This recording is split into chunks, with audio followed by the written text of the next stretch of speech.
Next guest says that these recent IPOs are overpriced and luring in younger, less savvy investors. Joining me now, Dan Genter is president of RNC Genter Capital Management, and Margie Patel is senior portfolio manager at Wells Fargo Asset Management. Dan, I'm referring to your comments there. What is your thinking about DoorDash yesterday, Airbnb today, and what's really going on here?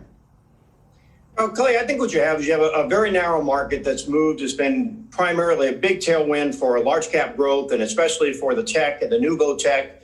And you have a new generation of investors out there. I mean, it's people that are making money. They have cash. They have 401k plans. They're putting money in.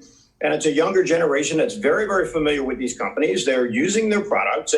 And to some degree, it's an old school investing, if you will, which is, buy companies that you know, buy companies that you like and that you enjoy and know their products. So they're following that, old trend, if you will. But this generation, for the most part, really doesn't have the capability or the analytical knowledge to really analyze these from a financial standpoint. So they're making decisions based on products and popularity of products, and which is good.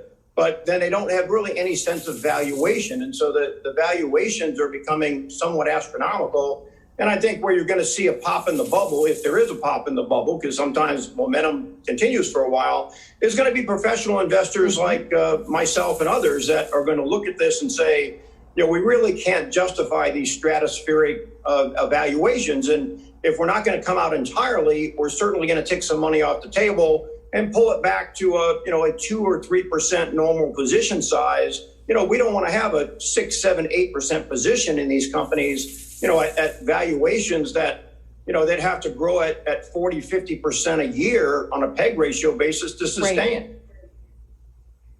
Right. No, and we're showing the performance of the Renaissance IPO ETF. We just showed C3AI. That was yesterday's monster IPO. It's up another 30% today. Margie, I know you think this is not so much exuberance or, investors being suckered, but high risk appetite in the market and the relative scarcity of IPOs overall. Is that right? Yes, there haven't been that many IPOs this year. And certainly when you have an IPO that has a catchy part of the tech market, people remember all the tech new issues that came over the last decade, how much money they made, and people want to jump in. So I don't think they look at this as traditionally as a price earnings ratio, the revenue growth.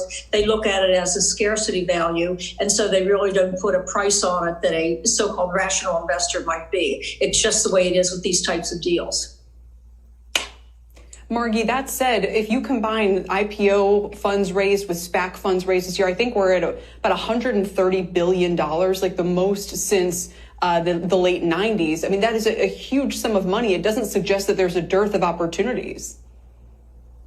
Well, there's a lot of money to be invested in good investment ideas, but really, I think the cash is much greater. And we've seen over the years, even this year, that companies are awash in cash. They're using that cash to make acquisitions of other companies, taking advantage of volatility in the stock market. And so I would say that really it is definitely a seller's market, and there is a scarcity of companies to buy. And in fact, the number of public companies has actually been shrinking every year, showing you that there's a huge appetite to put money in to buy things or to bring public new companies and not that many suitable opportunities. So when you have these kinds of deals, you have this explosion in prices because there's all this hidden demand that didn't know they wanted to buy this till it came to the marketplace.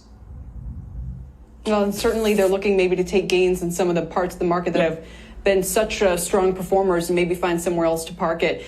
Guys, we have to leave it there for now, but thank you both for your thoughts on today's market environment. Margie Patel and Dan Genter joining me with the Dow down about 30 points right now.